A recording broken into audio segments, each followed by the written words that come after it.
Well, hello, Ruchi. Hi, Rob. How you doing? Happy 2021. Happy 2021. Happy New Year to you. How are you? How's your break? It was amazing. I think like the rest of the world, it was nice to get a slight pause from this world we're living in. Yes, I agree. It was really unique. It was unusual, but it was also quite restful in terms of just being able to pause and do some deep reflection and do some thinking and some reading and getting caught up on things that was really good for me. Yeah. So I'm looking forward to an exciting 2021. We didn't get off on the right foot, but hopefully it will get better. Well, one of the things that I was doing over break in between sleeping, which I did a lot of, was revisiting my book list. And I think it's pretty pertinent to the kind of the domestic landscape that we're in right now. If we think about leadership, one of the books I reconnected with was Brené Brown's Dare to Lead. hmm One of my favorite authors, one of my favorite books. And And let me just jump in. I think she is fantastic. She is one of the people I follow, and what she has to say is so practical and so thoughtful. I love seeing those feeds in my LinkedIn and all the other social media every day. yeah, and it took me back to actually when I was a new manager at Advantex, Mm, a couple of years ago now. One of the things that I really dedicated myself to when I started leading a team, doing things that were a little bit different than I had ever done as a practitioner, was really thinking about what can I add to my management, my leadership style. And Brené Brown's focus on vulnerability was the mm. one of the biggest things that I brought to my leadership, and one of the biggest things I took away from her content. It got me thinking, for today, let's think about it. New leaders in 2021, a very different time than 2017 and 18. Yeah.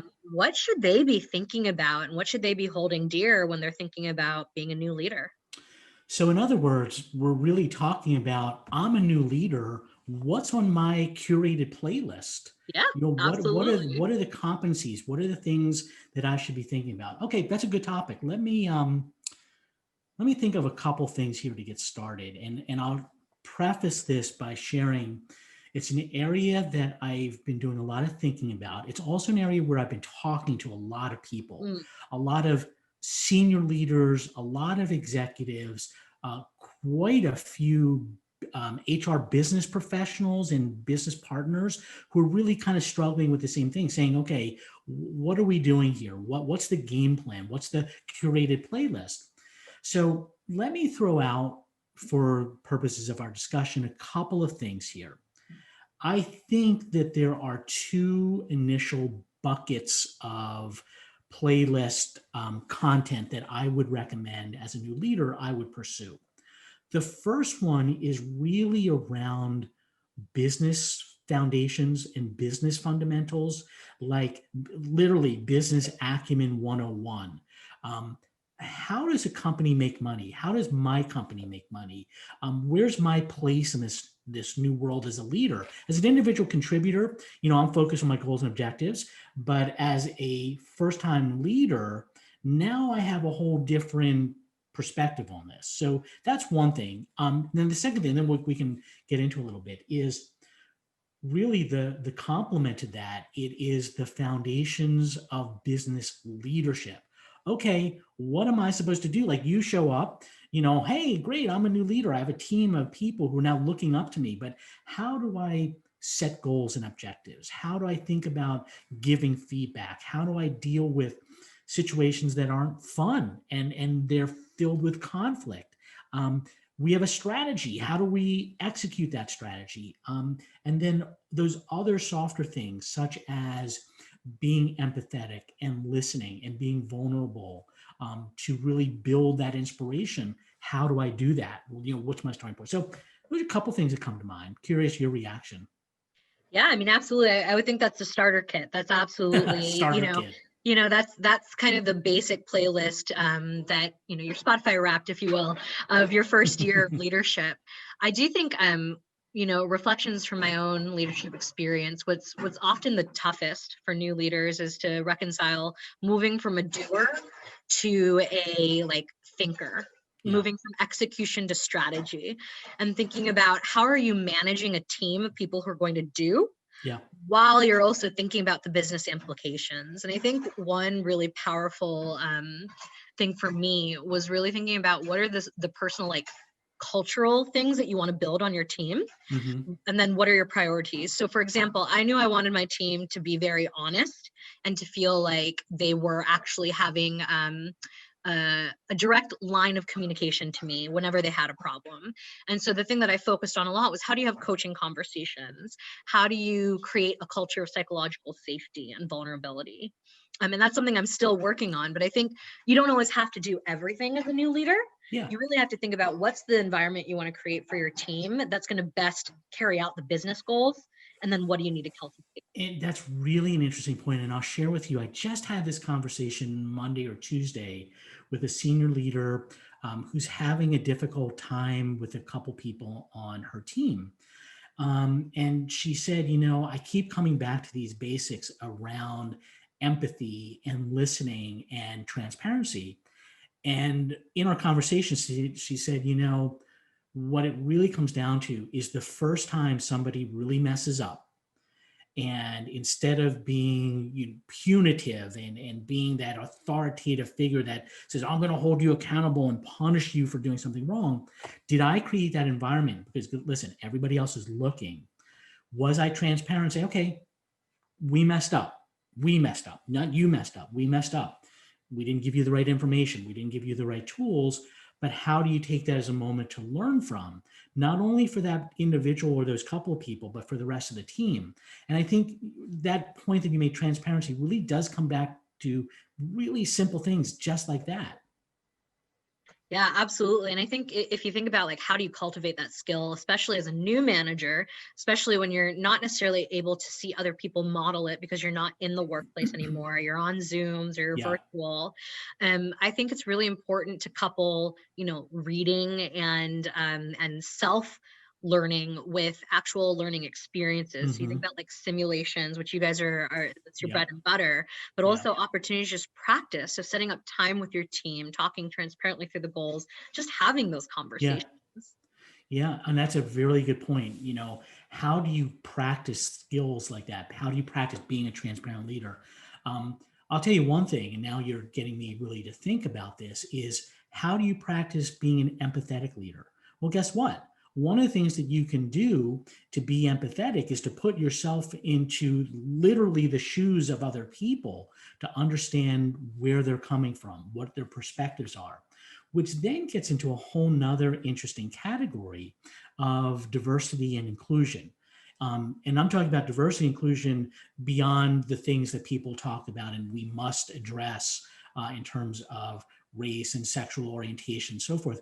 I'm talking about diversity and inclusion of functionality within organizations, having the perspective to see, oh, Ruchi, you're in operations and I'm in sales, and now I just sold a deal and I promised the customer that we'd have it ready, and you're not ready to do that.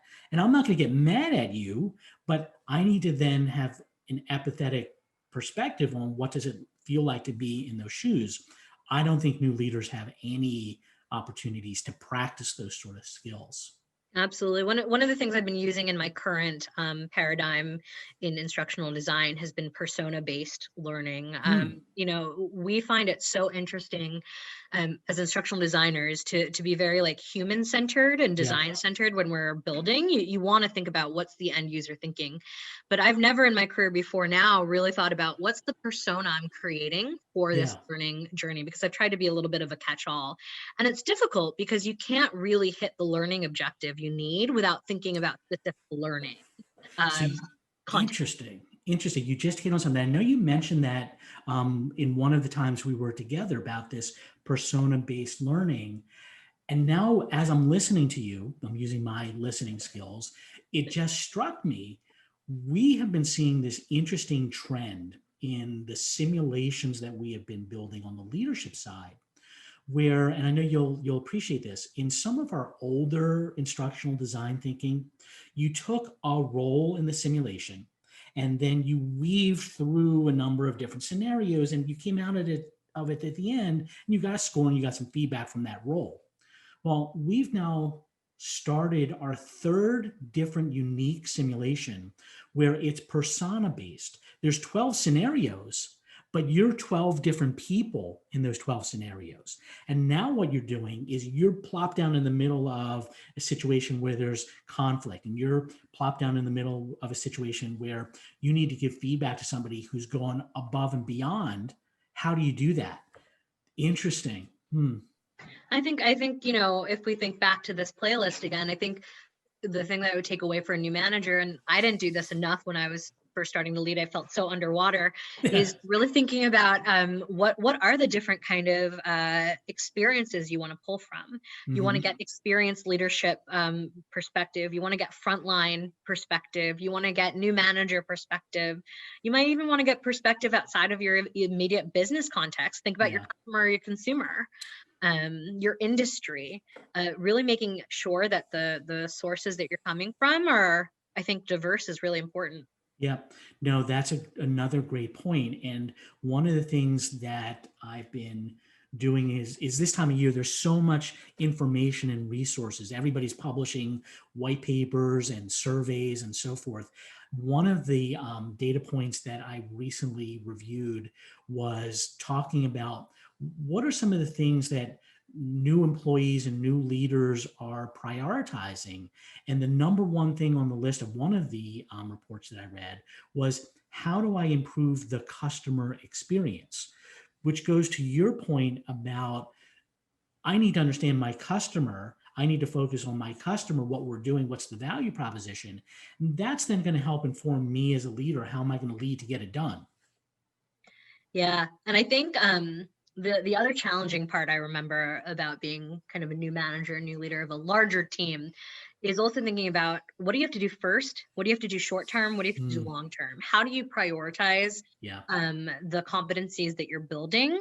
I'm curious as to your perspective on this, on what do you think is really necessary for the manager to start building and knowing the first 90 days Yeah. versus beyond? I mean, literally, it's the $1 billion question, isn't it? And I think the old school mindset is that there are continuums and trade offs. So there's short term versus the long term, right? That's what everybody talks about. I think in this world, especially now in this virtual world, you need to be able to walk both worlds at the same time. You need to be focused on the short term, my immediate goals, my immediate objectives, but you also need to have that long term perspective, because the things that you're doing every day get you to your long term goals. Your long term goals should inform you of what I need to do every day. That, I think, is really difficult for a new leader to do. Now, comes back to prioritization, time management, what's important. It can't just be creation of shareholder value. It can't just be profit or EBITDA or EBIT. It has to be grounded, just like your opposite ends of the spectrum, in what's my values, what is important to me in terms of my life, my work, my family, my work life balance, and what is my values in terms of my business and delivering value to my customers, because without them I don't have any of that other stuff. But again, it shouldn't be this either or where I have to make hard decisions. It really should be both. And I've coined the phrase, it's now my work life learning balance, because I have to find room for all of those in my 18-hour day. Yeah, I mean, and the reality is, like, you can no longer split your day as easily as you once were, right? Like, work and life Yeah, are the same thing. And so I often talk about prioritization to managers as both. So if yeah, you think about all of the things on your to-do list, going to your daughter's recital, right. filling out this, professional development plan, whatever, like, you have to prioritize everything in relation to just the time you have in the day. So I think about new managers, and I think back again to this idea of, like, what should be on my playlist? What should I be thinking about competency wise?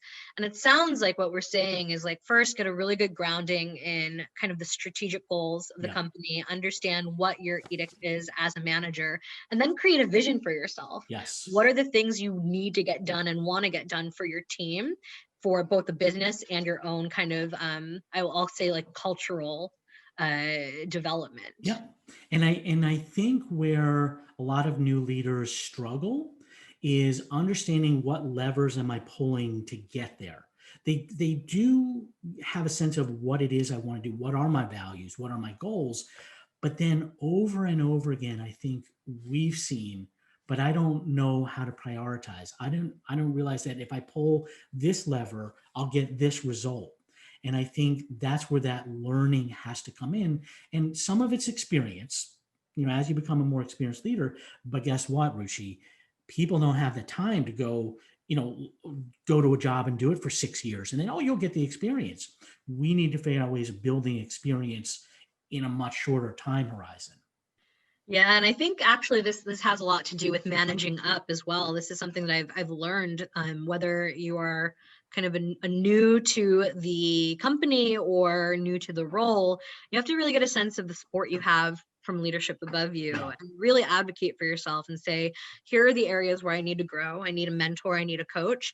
Here are the areas where I feel really good. Let me set the vision and start actually implementing. But I think that's actually very hard depending on personality of Mm-hmm. new managers to ask for help and to say, like, I might be in this position of authority, but I actually need some coaching. And organizational culture. It's funny, Mhm. quick story. I just overnight, I have a wonderful client who lives in China. It's an American company, but she runs all of the Asia Pacific HR business partner program. And she's been putting together a brand new mentoring program. And she asked me to take a look at the program and give her some feedback. And I looked at it and I instantly knew it was just so hierarchical and so old school. I started writing notes about, first of all, you have to create from the start in your charter a culture where people feel comfortable managing up and talking to the senior people and asking for help. And it's not just part of the mentoring program, but it's part of everyday life. If you don't do that in the beginning, you might as well not even do this. It's interesting you bring that up, working with a lot of I'll say non-North American contexts, Yeah. because there's just so many different, I think, cultural mores that are very specific to where you live and how businesses run. And we often default to North America. But, Yeah.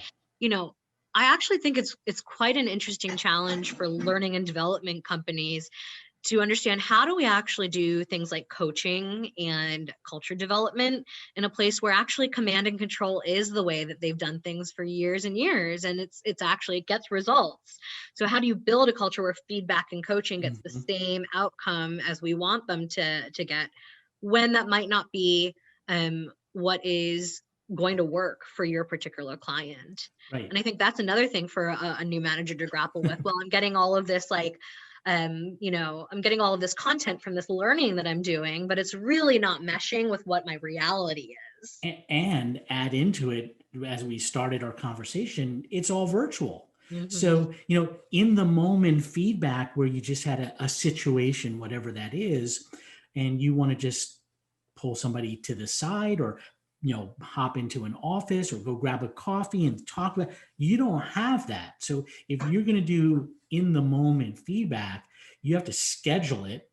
You have to make sure the person has time, they're not distracted, and they're not pulling one of these looking into the camera but chatting to their friend. So Yeah. it Yeah. makes it almost impossible. And it takes away a little bit of that, I think, the organic growth that a manager has through like in-person experiences, just the repeatability of interacting with your team and understanding how they do things and the little quirks that come from body language, from Mm-hmm. knowing their lives. It's actually really hard for new managers to connect via virtual connection. Yeah. Mm. I've seen successfully a couple of things. I've seen one is like doing a lot more of impromptu coffee chats, Yeah. saying like, we're just gonna have a standing time where we just talk, you and I, and it's like Right. super casual. Seen something called Zoom bombing, which is basically just zooming someone in and saying Yeah. quick, like, quarter conversation. And then I've seen a Right. lot more instant messaging happening. So even though Yeah. it's not face to face, it really helps people feel like I'm not being scrutinized, but can still have a conversation. Yes, it does definitely feel less threatening in terms of that we happen to use Microsoft Teams as our primary tool for interaction. So you have your Teams rooms and so forth. So I think people are really comfortable with those sorts of little notes, and you can also reflect on it and take some time. You got me thinking maybe that we probably have time for one more quick little bite of conversation. Let me ask you this. You got me thinking about the long term. You got me thinking about new leader curated playlist. I'm going to throw a term at you, and I'd love to hear your just gut raw reaction. Bench strength. I'm a new leader. I'm all excited. I'm struggling. I'm overwhelmed. Short term goals, long term goals, all the things we talked about, strategic thinking, strategic execution, leadership foundations. But now I also have to think about building bench strength. What are your thoughts, Ruchi?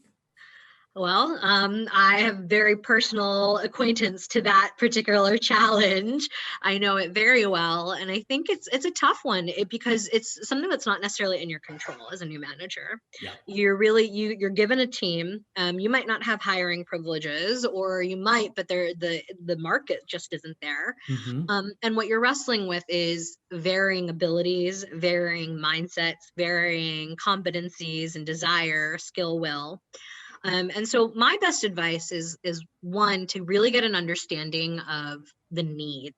Like, what are the competency needs for your team? Really do an assessment of that first thoroughly, Mm. and then do a gap analysis, a really honest one. Say, where Yeah. is my team currently? And then where those gaps exist, I think having a very honest conversation with your management and saying, here's where we can flex and here's where we can't, and building that long-term plan to either, what I'll say is up or out, like having this person either grow into those skills or they have to be let go. But that's a very ruthless perspective for Well, me. that's okay, but that's okay, and that's it. That's your perspective. But so let me ask you a naughty little follow up then. Yeah. What happens when you've done all the right things, when you have the power and you have rock stars on your team, but you don't want to give them up? But Mm, you're in an organization that's cultivating talent and mhm. wants people to move on and succeed. Yeah. As a new leader, what's on my curated playlist to learn about how am I taking good talent and nurturing them for the company? Yeah, I mean, I think that's such a great question. It's a wonderful problem to have as well, It because sure is. what happens is when you have someone who's good and you're trying to make them great so that they can move on and influence other parts of the organization, you have some inkling the recipe is working, that Yeah. there's something magic on your team, or there's something magic that you can, leverage to Mm. create more skill, more competency, more magic. Again, I'll use that word on your team. So I think that's a good problem to have.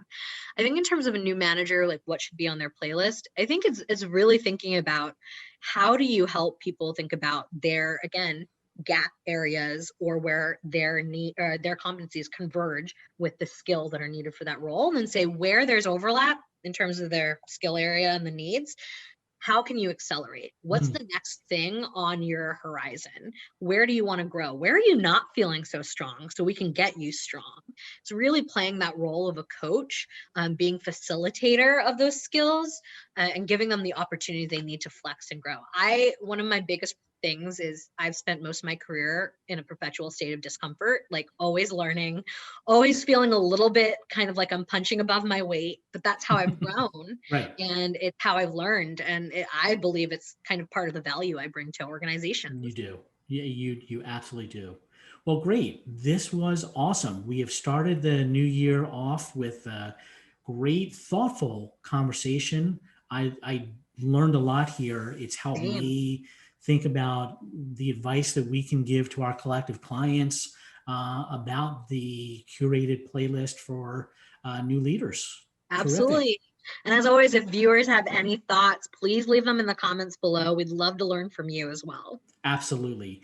Ruchi, thank you. We'll Thanks, see you Rob. next time. All Happy righty. New Year. Thanks. Thanks. Bye. Bye.